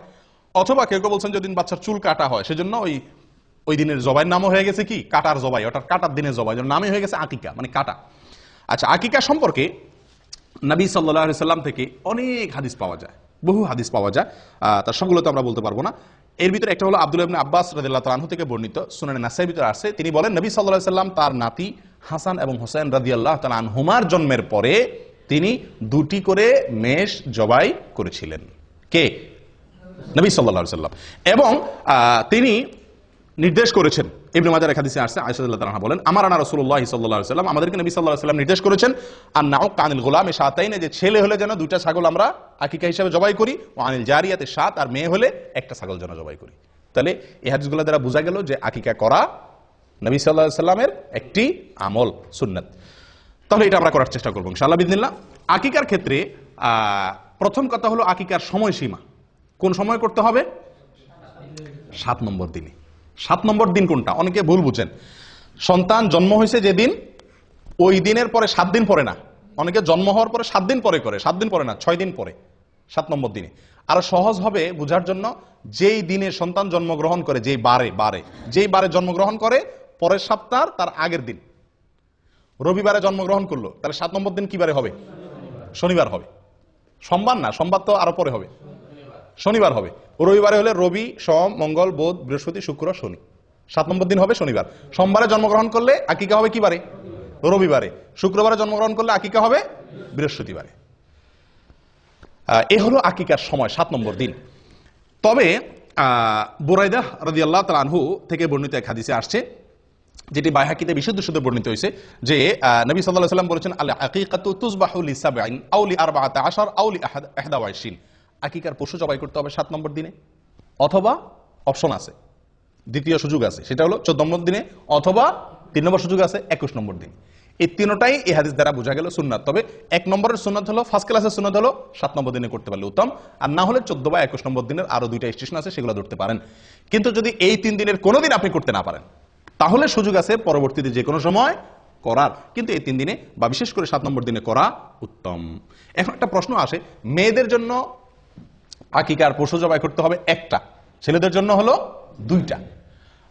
কেন? এটা কিছুটা বৈষম্য মনে হয় না? বিশেষ করে আজকের নারীবাদীর যে জোয়ার চলতেছে, নারীবাদের জোয়ারে তো এটা বড় প্রশ্ন। ছেলে হয়েছে দেখে কি খুশি দেখা ইসলাম 2টা করতে বলছে, মেয়েদের বেলা 1টা কেন?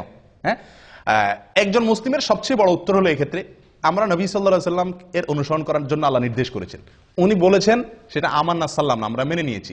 যুক্তি খুঁজে আমল করা এটার নাম কি নয়? ইসলাম নয়। যারা যুক্তি ছাড়া আমল করে না, বিশ্বাস করে না, তারা মুসলিম না। তারা কি না? যুক্তি ছাড়া বুঝে না। তার আগে যুক্তি দিতে হবে, তারে প্রত্যেকটা কাজ তারপরে সে করবে। তাহলে এটা কি বলে না? ইসলাম গ্রহণ বলে না। পৃথিবীতে যখন মানুষ জাহান্নামে যাবে তখন সবাই ইমানদার হয়ে যাবে। জাহান্নামে যাওয়ার আগে কি হয়ে যাবে? ইমানদার হয়ে। একটা মজার কথা আছে, রসিকতা করে, ধাঁধা আর কি, যে কোন বেঈমান জাহান্নামে যাবে না। কোন বেঈমান জাহান্নামে যাবে না মানে কি? কোন কাফের কি যাবে না জাহান্নামে? একটি কাফেরও জাহান্নামে যাবে না মানে কি? কাফের জাহান্নামে যাবে না মানে? তাহলে কে যাবে জাহান্নামে? ইমানদার জাহান্নামে যাবে। যখন সে জাহান্নামে যাবে তখন আর কেউ কাফের থাকবে না। থাকবে? সে তো জাহান্নাম দেখার পরে সবকিছু বিশ্বাস করবে না? এই দেখার পরে, বুঝার পরে এখন সে বিশ্বাস করলে এটার মূল্য আর নাই। তো এর মানে হলো যে কাফের জাহান্নামে যাবে না। জাহান্নামে যখন যাবে তখন ঈমান আসবে, কিন্তু সেই ঈমানের ভ্যালিডিটি আল্লাহ সুবহানাহু ওয়া তাআলার কাছে আর নাই বা থাকবে না। যাই হোক, তাহলে যেটা বলছিলাম, আকিকার ক্ষেত্রে কেন মেয়েদের ক্ষেত্রে একটা, ওই যে নবী সাল্লাল্লাহু আলাইহি ওয়াসাল্লাম বলছেন, সেজন্য আমার কোনো যুক্তি আর প্রয়োজন নাই। কিন্তু এর বাইরে বহু যুক্তি আছে। দেখুন, ইহুদিরা মদিনাতে, ইহুদিদের বসবাস ছিল, তাদের প্রভাব ছিল মদিনার সমাজে। ইহুদিরা মেয়ে হলে কোনো আকিকাই করতো না। আকিকা এটা আগে থেকে চালু ছিল। তারা ছেলে হলে আকিকা করতো, মেয়ে হলে কোনো আকিকা করতো না। কারণ মেয়ে হলে তো সবাই কি, এমনি তাদের মেজাজ গরম, জবাই জীবন্ত কবর দিতে পারলে বাঁচে, আবার আকিকা মেয়ে হলে। যাই হোক, এটা মুশরিকদের ভিতরে বেশি ছিল যদিও, কিন্তু ইহুদিরা মেয়ে হলে আকিকা দিত না। নবী সাল্লাল্লাহু আলাইহি ওয়াসাল্লাম একটা দিতে বলেছেন। এর অনেক কারণ আছে, যৌক্তিক কারণ আছে। সবচেয়ে বড় কারণ হলো নবী সাল্লাল্লাহু আলাইহি ওয়াসাল্লামের নির্দেশ। বাস, অনেক উলামা ইকরাম এর একটা কারণ উল্লেখ করেন যে আকিকার ব্যাপারে এক হাদিসে আসছে, আল আকিকাতু আল গুলামু মুরতাহানুন বিআকিকাতিহি, যে কোনো শিশুর জন্মের পরে তার আকিকার বিনিময়ে সে বন্ধক থাকে আল্লাহর কাছে। বন্ধক থাকে। বন্ধক বুঝেন আপনারা? কোন জিনিস কারোর কাছে বন্ধক রাখার মানে কি? টাকা দিয়ে সেই জিনিসটা আমি কি করতে পারবো? ছাড়াতে পারবো। না ছাড়াইলে ততক্ষণ পর্যন্ত ওটা আমার হবে না। সন্তান বন্ধক থাকে জন্মের পরে, আকিকা দিলে বন্ধক ছুটে। মানে কি? কি বন্ধক থাকে? এর ব্যাখ্যা কি? এর ব্যাখ্যা সম্পর্কে অনেক কথাই আছে, মুহাদ্দিসিন ইকরাম বলেছেন। হাদিসে স্পষ্ট কিছু বলা হয় না। কেউ কেউ বলেছেন এর মানে হলো এই শিশু কিয়ামতের দিন তার বাবার জন্য সুপারিশ করবে না যদি বাবা আকিকা না করে। আকিকা করলো, বন্ধক ছুটে গেছে, এবার সুপারিশ করবে। কেউ কেউ বলেছেন এর মানে হলো আল্লাহ তাআলা একে শয়তান থেকে সুরক্ষিত করা, দুনিয়াতে বিপদ আপদ থেকে রক্ষা করা, এই জিনিসগুলো মানে লক থাকে। আকিকা করলো, লক খুলে গেল। কথা বুঝে আসছে? তো ছেলেদের জীবনে নিরাপত্তার ঝুঁকি সবচাইতে বেশি মেয়েদের তুলনাতে, এবং ডাক্তাররা বলেন যে পুরুষদের শরীরে রোগ প্রতিরোধ ক্ষমতা মেয়েদের তুলনাতে কম থাকে, আর মেয়েদের শরীরে রোগ প্রতিরোধ ক্ষমতা একটু বেশি থাকে। আল্লাহ সৃষ্টি করছেন এভাবে। এই জন্য ডোজ, আকিকা যদি আমি ডোজ হিসাবে নেই তার নিরাপত্তার জন্য, তার সুস্থতার জন্য, তাহলে এক্ষেত্রে ছেলের জন্য ডবল ডোজ, কারণ তার শরীরের ভিতর রোগ প্রতিরোধ ক্ষমতা কম। আর মেয়ের জন্য সিঙ্গেল ডোজ, কারণ তার শরীরের রোগ প্রতিরোধ ক্ষমতা বেশি। শুধু তাই নয়, মেয়ে এবং ছেলে এদের উভয়ের মধ্যে আমরা যদি দেখি, জীবনের রিস্ক কার বেশি? ছেলেদের বেশি। রাস্তা যেতে হয়, গাড়িতে যেতে হয়, অ্যাক্সিডেন্টের সম্ভাবনা থাকে, বিপদ আপদের সম্ভাবনা মেয়েদের থেকে ছেলেদের মধ্যে বেশি থাকে। অ্যাক্সিডেন্টে, একটা অ্যাক্সিডেন্টে যদি 10টা মানুষ মারা যায়, বেশিরভাগ ছেলেই মারা যায়, তাই না? তো তাদের জন্য নিরাপত্তা রক্ষার এই টিকা বা ডোজ ডবল আল্লাহ তাআলা রাখছে। এটা একটা যুক্তি, কিন্তু এটা সঠিক হওয়া কোনো জরুরি না। এরকম অনেক যুক্তি দেওয়া যেতে পারে। সবচেয়ে বড় যুক্তি হলো আল্লাহ এবং তার রাসূলের নির্দেশ। বাস, মেয়ে হলে একটা, ছেলে হলে দুইটা। তবে এক হাদিসে আসছে ছেলেদের জন্য দুইটা যে ছাগল আপনি জবাই করবেন, সে দুইটা কি হতে হবে? সমান সমান হওয়া উচিত। না হলে হয়ে যাবে, কিন্তু উচিত হলো সমান সমান হওয়া, কাছাকাছি হওয়া। মানে দেখতে একেবারে একটা আসমান আর জমিন যেন তফাৎ না হয়ে যায়। আমরা অনেকেই একটা গরু দেই, একটা ছাগল দেই, তাই না? তারা এই হাদিসের খেলাফ আমল হয়ে যায়। আপনি মনে করেন যে বিশাল বড় গরু দিলাম, সওয়াবটা বেশি হয়ে গেলেন, নামটা বেশি পাইছেন, গোশত বেশি পাইছেন, মানুষ বেশি খাওয়াইছেন, বাহবা বেশি পাইছেন, ঠিক আছে, কিন্তু সুন্নতের উপরে আমল আপনার হলো না। কারণ হাদিসে একেবারে সুস্পষ্টভাবে বলা আছে যে আকিকার পশু যেন কি হয়? দুইটা কাছাকাছি হয়, দেখতে যেন খুব বেশি বেশ কম না হয়। আকিকা কোন পশু দিয়ে দিবেন, এটা একটা বড় প্রশ্ন। এবং কোরবানির সাথে আকিকা মিশানো, এটা আরেকটা বড় প্রশ্ন। দেখুন ভাই, কোরবানির সাথে আকিকা মিলায়া একসাথে দেওয়া যাবে কিনা, একই গরুতে কোরবানি আকিকা মিক্স করে দেওয়া যাবে কিনা, আমাদের দেশের অনেক উলামা ইকরাম বা বেশিরভাগ উলামা ইকরাম যাবে বলেন। অথচ হানাফি মাযহাবের একজন প্রসিদ্ধ আলেম পাকিস্তানের মুফতি রশিদ আহমদ রাহিমাহুল্লাহ, উনি আহসানুল ফতোয়া একটা বিরাট বড় ফতোয়ার কিতাব লিখেছেন। এই ফতোয়ার কিতাবে এবং অন্যান্য জায়গাতে তিনি এটার খুব ঘোরতর বিরোধিতা করেছেন, যেটা জায়েজ নাই। খোদ হানাফি মাযহাবের ওলামা ইকরামেরই আমাদের হানাফি মাযহাবের ওলামা অনেকে বিরোধিতা করেন, এবং এটাকে মোটের উপরে আমরা অ্যানালাইসিস করলে দেখি এই কাজটি সতর্কতামূলক হলো। নবী সাল্লাল্লাহু আলাইহি ওয়াসাল্লাম যেভাবে করছেন ডাইরেক্ট সেভাবে করতে পারা। সেটা কি? ছাগল দেওয়া। কোরবানি গরুর ভিতরে কি না আকিকা মিক্স না করা। কোন দিক থেকে কোরবানির সাথে আকিকার মিল থাকলেও অনেক দিক থেকেই মিল নাই। কোরবানির সময় আকিকার সময় এক না, অনেক দিক থেকে বেশ কম আছে, অনেক দিক থেকে মিল আছে। যাই হোক, তো এই জন্য আকিকা কোরবানির সাথে না মিশিয়ে আলাদা দেওয়া উচিত। এটা একটা বিষয় গেল। আরেকটা বিষয় হলো যে এক গরুতে কোরবানি দিলে আপনি কয়জনের পক্ষ থেকে চলে? 7 জনের।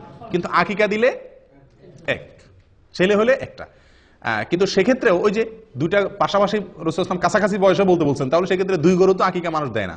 হয় একটা দেয় গরু, ওইটা দিয়ে 2 ছেলে হলে এক গরুতে সেরে ফেলে, অথবা এক গরুর সাথে বড় করে একটা ছাগল দেয়। অনেকে তো গরুতে অংশ দেয়।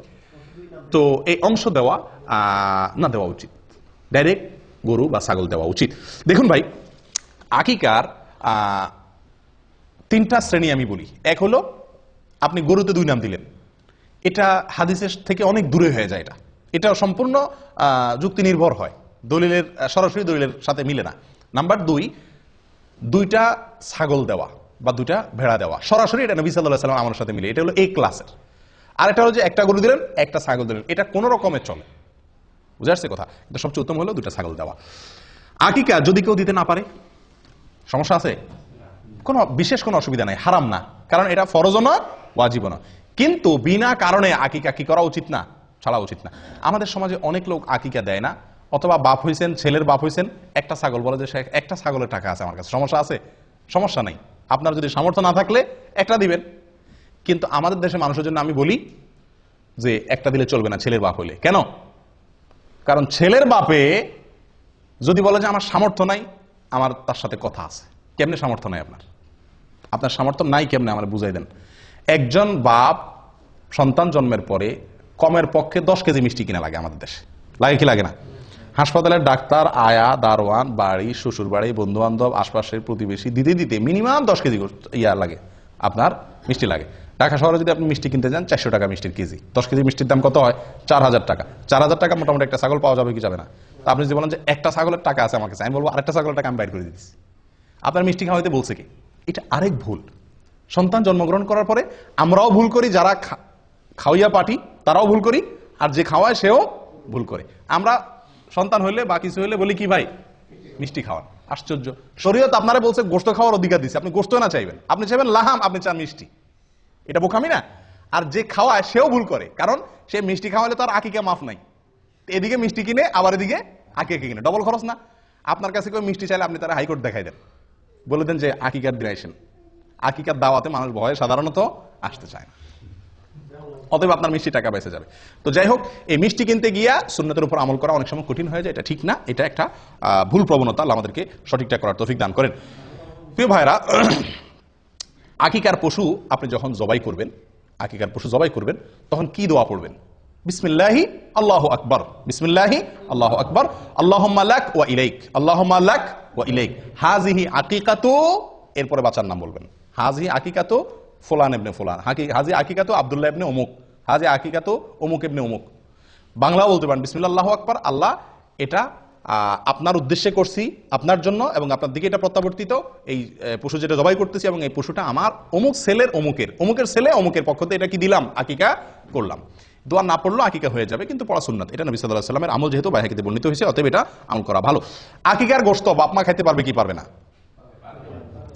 পারবে। আমাদের দেশে অনেক বাপ মা খায় না, আকিকার গোশত বাপ মা খাইতে পারবে না। বাপ মা তো আরো বেশি করে খাবে, এত কষ্ট করে সন্তান জন্ম দিছে, তোমরা সবাই মিলে খাইবা, বেচারা কষ্ট না করে তোমরা খাইবা, বেচারা এত কষ্ট করে সন্তান দিয়েছে, যে তার বেশি খাবে, ঠিক না?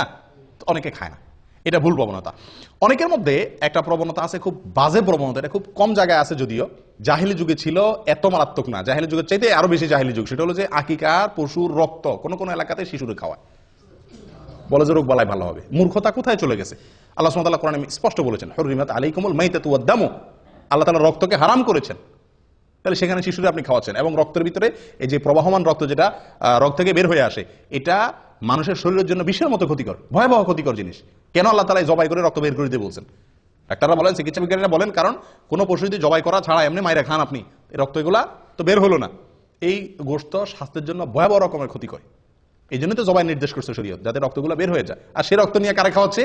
শিশুদের খাওয়াচ্ছে। আমি কোরবানির সময় বহু দেখছি যে কোরবানি জবাই করার সময় ওই কাপ নিয়ে এসে ধরে রাখে, রক্ত ধরে নেয়, এবার শিশুদের খাওয়ায়। এই মূর্খতা আমি নিজের চোখে দেখেছি বহুত। আল্লাহ তাআলা আমাদেরকে হেদায়েত দান করেন। জবাই 7 নম্বর দিনে করা সুন্নাত। অনুষ্ঠান বা গোশত খাওয়া আপনি অন্য কোনো দিন করতে পারেন। দেখা যাচ্ছে যে শুক্রবার ছাড়া অনুষ্ঠান করা হয় না, তো অনুষ্ঠানটা আপনি অন্যদিন করেন, কিন্তু জবাইটা কোন দিন করতে হবে? 7 নম্বর দিনে করতে হবে। আকিকার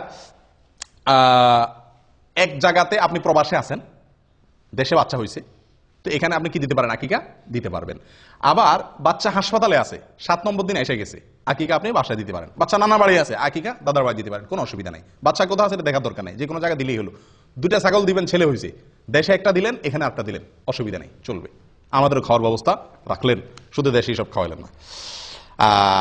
আকিকার অনুষ্ঠান শেষ, আকিকার ঘরে শেষ কথা, আকিকার অনুষ্ঠান।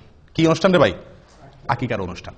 আকিকার অনুষ্ঠান আমাদের দেশে এটা একটা জুলুমের অনুষ্ঠান হয়ে গেছে। আকিকার অনুষ্ঠান করাতে দোষের কিছু না, কিন্তু আকিকার অনুষ্ঠানে যে চাঁদাবাজি হয় এটা অত্যন্ত নিকৃষ্টতম একটা কাজ। আপনি বলবেন মানুষ খুশি হয়ে দেয়, আমি বলবো না। খুশি হয়ে 100 জন অতিথি থাকলে তার ভিতরে 20 জন হয়তো মন থেকে খুশি হয়ে দিচ্ছে, বা 30 জন দিচ্ছে, বা 50 জন দিচ্ছে। একটি লোক যদি নাখোশ হয়ে আপনার সিস্টেমের কারণে দিতে বাধ্য হয়, লজ্জায় পড়ে দেয়, তাহলে আপনি তার গুনাহগার। এই উপহারটা আপনার জন্য হারাম হয়ে গেল। নবী সাল্লাল্লাহু আলাইহি ওয়াসাল্লাম বলেছেন, লা ইয়াহিল্লু মালু ইমরিইন মুসলিমিন ইল্লা বিতিবি নাফসিহি। কোন মুসলমানের মাল তার সন্তুষ্ট চিত্তে না হলে, মন থেকে সে খুশি হয়ে না দিলে, বাধ্য হয়ে দিলে, এটা জায়েজ নেই, হারাম। এটা হলো চাঁদা। এটা হলো কি? চাঁদা। আমি বলি মাস্তানরা যে চাঁদাবাজি করে আমাদের দেশে, মাস্তানরা যে চাঁদাবাজি করে ওইটা, আর এই বিয়ের উপহার আর আকিকার উপহার, এই 2 চাঁদা, এটার আমি চাঁদাবাজি বলি। এই চাঁদা আর মাস্তানের চাঁদা, এই দুইটার ভিতরে পার্থক্য একটা, মূল জিনিস একই। পার্থক্য কি? পার্থক্য হলো মাস্তানে চাঁদাবাজি করার সময় কিছু খাওয়াইটা হয় না, ডাইরেক্ট চাঁদাটা নিয়ে নেয়। আর আকিকার অনুষ্ঠান, বিয়ের অনুষ্ঠানে এক থাল খাওয়াইয়া চাঁদাটা নেন। এই হলো 2 চাঁদার ভিতরে পার্থক্য।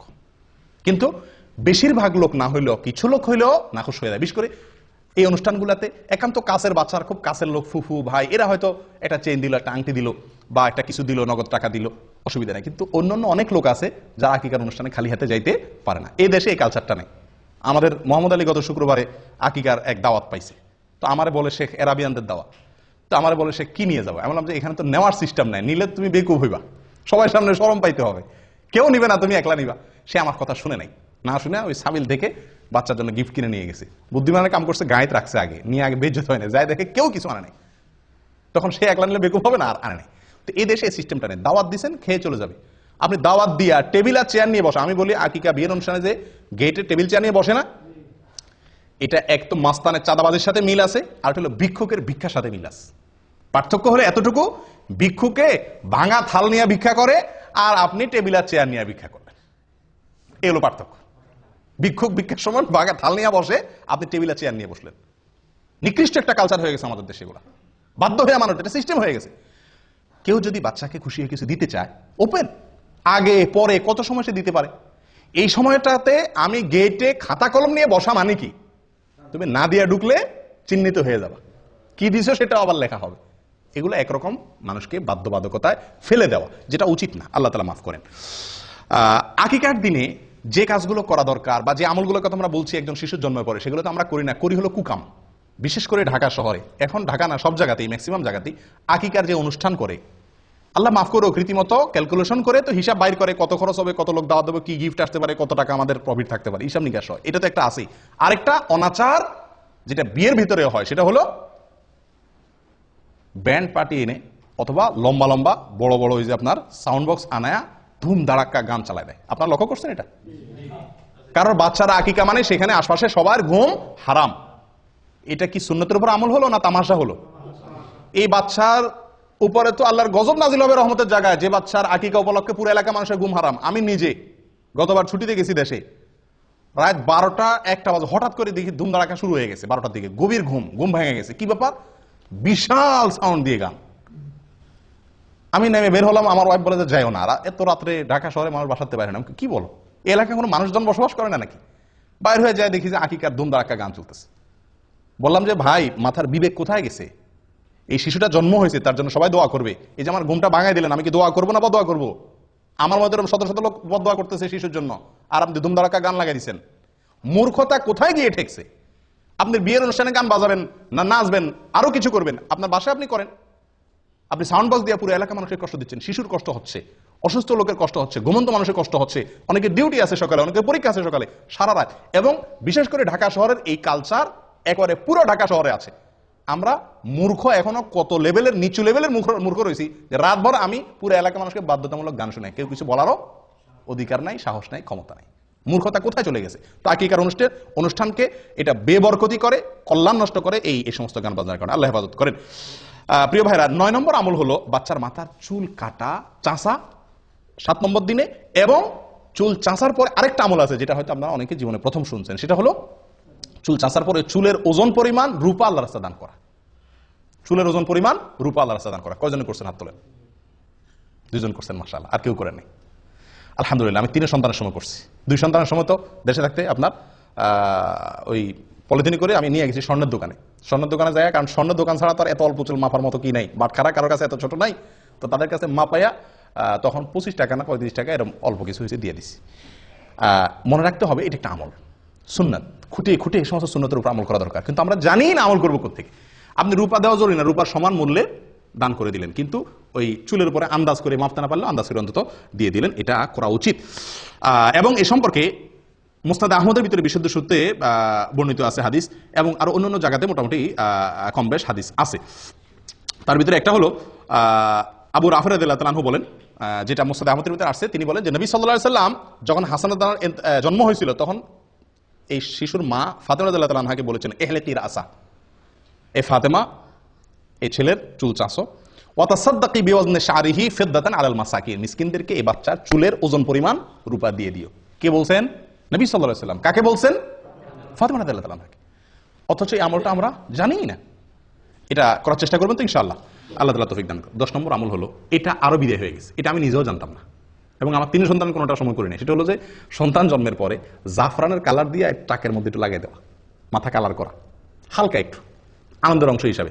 এগুলো কোনো জরুরি আমল না, কিন্তু হাদিসে বর্ণিত আছে। হাদিসটা শুনেন, আয়েশা রাদিয়াল্লাহু তাআলা বর্ণনা করছেন, এবং এটি সহিহ ইবনে হিব্বানের ভিতরে আছে, এটাও সহিহ ভিতরে বর্ণিত। তিনি বলেন, জাহেলি যুগের মানুষ, আইয়ামে জাহেলিয়াতের যুগের মানুষ আকিকার পশুর রক্ত নিয়ে বাচ্চার মাথা চুল চাচার পরে ওটাতে কি করতো? মাখায় দিত। তো রক্ত নাপাক, হারাম জিনিস, এটা দিয়ে বাচ্চার শরীর মাখাবে, এটা তো ভালো জিনিস না করো। নবী সাল্লাল্লাহু আলাইহি ওয়াসাল্লাম তখন নির্দেশ করলেন সাহাবীদেরকে, ইজআলু মাকানা দামি খালুকান, তোমরা রক্ত না মাখায়া রং মাখাও। জাফরানের রং হলে সবচেয়ে উত্তম বা বেস্ট। এটা কোনো জরুরি কোনো আমল না, করতে পারলে করলেন, না করতে পারলে নাই। এবং একইভাবে সুনানে আবু দাউদের ভিতরেও এই বিষয়ে হাদিস বর্ণিত আছে, বুরায়দা রাদিয়াল্লাহু তাআলা থেকে একই জিনিস প্রমাণিত হয়। তাহলে 10 নম্বর আমল হলো মাথায় রং দেওয়া, এবং সেটা চুল চাঁচাটা ছেলে হোক মেয়ে হোক সবার জন্য। 7 নম্বর দিনে হলে উত্তম এবং সুন্নাত। 11 নম্বর শেষ আমল, 13টা বলছিলাম না, 13টা না 11টা ভুল বলছি। 11 নম্বর শেষ আমল হলো খাতনা করা। কি করা ভাই? খাতনা মানে মুসলমানি করা। এবং এই মুসলমানিটা 7 নম্বর দিন করা উত্তম। কবে করা উত্তম? 7 নম্বর দিনে। চিন্তা করেন, এত ছোট বাচ্চারা কেমন মুসলমানি করাবে? ছোট থাকতেই মুসলমানি করাতে সুবিধা, ছোট থাকতেই মুসলমানি করতে সুবিধা। আমার ছোট ছেলেটাকে এখানে মুসলমান করছি 7 নম্বর দিনে। মুসলমানি করে ডাক্তার নার্স আইনে আমার কোলে দিল, 1 ফোঁটাও কাঁদে নেই বাচ্চা। পরে একটু হালকা করে কাঁদছে, এবং কয়েকদিন ভিতরে শুকায় গেছে, আমরা টেরই পাইনি। কিন্তু বড় ছেলেটাকে মুসলমানি করাইছি, বড় হওয়ার পরে ওইটা মুসলমানি করার সময় মনে হয় হাসপাতাল মনে ভেঙে ফেলবে অবস্থা করে ফেলছে। আর গ্রাম দেশে যদি মুসলমানি করানো হয়, হায় রে হায়, ওরে দৌড়াইয়া ধরতে তো 3 জন লাগে। বেচারা দৌড়াইয়া ধরে আনলেন, এরপরে হাত বাঁধরে, পাও বাঁধরে, একজনের পাও ধরো, একজনের হাত ধরো, একজনের চোখ বাঁধো, এরপরে ছেলের কান্দা, এরপরে ছেলের মার কান্দা, ছেলের বাপের কান্দা, পুরো এলাকা গরম হয়ে যায়, তাই না? কারণ ওই সময় আসলেও কষ্ট হয়। যত বড় হয় তত মুসলমানি করা কষ্ট হয়, যত ছোট থাকতে মুসলমানি করাবেন তত সহজ। 7 নম্বর দিনে করতে পারলে সবচেয়ে ভালো। হাসপাতালে নিয়ে যান, ডাক্তাররা বলেন করে দিবি, একেবারে টেরি পাবে না, সবচেয়ে সহজ। যাই হোক, এটা 7 নম্বর দিনে করতে হবে এমন কোনো জরুরি না, কিন্তু এটা খুব গুরুত্বপূর্ণ। এই যতগুলো আমল বললাম 11টা, এর ভিতরে সবচাইতে জরুরি আমল হলো এই শেষেরটা, খাতনা করা। এটাকে সুনানুল ফিতরা বলা হয়েছে। এমনকি এই খাতনা মেয়েদেরও করাইতে হয় যদি প্রয়োজন হয়। এই খাতনা হলো লজ্জাস্থানের সামনে যে অতিরিক্ত অংশ চামড়া দলা হয়ে থাকে, এর পেঁচে পেঁচে পেশাব থাকে, নাপাক থাকে, পরে এগুলো অ্যালার্জি হয়, স্বাস্থ্যের জন্য ক্ষতি হয়, নাপাকও থাকে, অনেক সমস্যা হয়। এটাকে কেটে ফেলে দিতে হয়। তো আমাদের দেশে সাধারণত মেয়েদের শারীরিক গঠন সেরকম না, যার কারণে আমাদের এটা প্রয়োজন হয় না, কিন্তু অনেক দেশে প্রয়োজন হয়। শারীরিক গঠনের কারণে খাতনা বাচ্চাদেরও মেয়েদের ক্ষেত্রেও করতে হয়, কিন্তু ছেলে মেয়ে সকলের জন্য এটা বিধিবদ্ধ। তাহলে মোট 11টা আমল আমরা জানলাম। কার জন্য এগুলা? একটা শিশুর জন্মের পরে তার অভিভাবকদের বা আমাদের অন্যদের করণীয়। 11টা আমল আমরা বলি তো বাই সিরিয়াল। 1, প্রথম আমল কি? সহবাসের সময় দোয়া করা, শয়তানের আশ্রয় চেয়ে নেওয়া। নাম্বার 2, ভূমিষ্ঠ হওয়ার পরে আল্লাহর আশ্রয় চাওয়া এবং বদনজর থেকে বাঁচার জন্য দোয়া করা। এটা কোনো নির্দিষ্ট সময় ঠিক করা নাই। 2, 3 নম্বর, সন্তান কোনো বাচ্চার জন্মগ্রহণের সংবাদ শোনার পরে ছেলে মেয়ে হয়েছে, কোনটা হয়েছে এটা না জিজ্ঞেস করে আগে আলহামদুলিল্লাহ রাব্বিল আলামিন বলে আল্লাহর শুকরিয়া আদায় করা। 4 নম্বর আমল বলেন, আপনারা কি শুনছেন? আকিকা বহুত পরে আজান দেওয়া, বাচ্চার কানে আজান দেওয়া 4 নম্বর। 5 নম্বর হলো তাহনিক করা, তাহনিক, খেজুরের রস তার মুখে দেওয়া 5 নম্বর। 6 নম্বর আমল বলেন।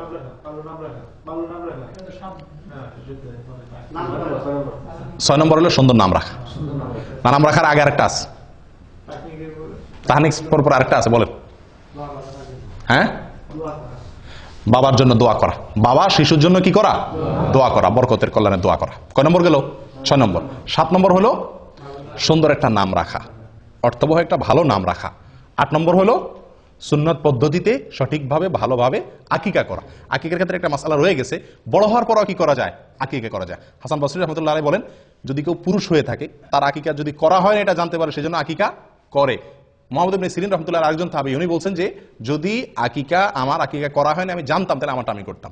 নবী সাল্লাল্লাহু আলাইহি সাল্লাম নিজে নবী হওয়ার পরে ওনার আকিকা তিনি করেছেন। অতএব যদি কারোর আকিকা হয় না এটা শিওর জানতে পারে তাহলে তার নিজের আকিকা সে পরে করতে পারে। তাহলে 8 নম্বর আমল গেল আকিকা। 9 নম্বর চুল চাষা এবং চুলের ওজন পরিমাণ রূপা আল্লাহ সাদান করা, তার সমমূল্য। 10 নম্বর আমল হলো জাফরানে কালি দিয়ে মাখানো। 11 নম্বর আমল হলো খাতনা করা। আল্লাহ তাআলা আমাদের সকলকে এই সবগুলোকে আমল করার তৌফিক দান করে। জাযাকুমুল্লাহ ওয়া আখিরু দাওয়ানা আলহামদুলিল্লাহি রাব্বিল আলামিন।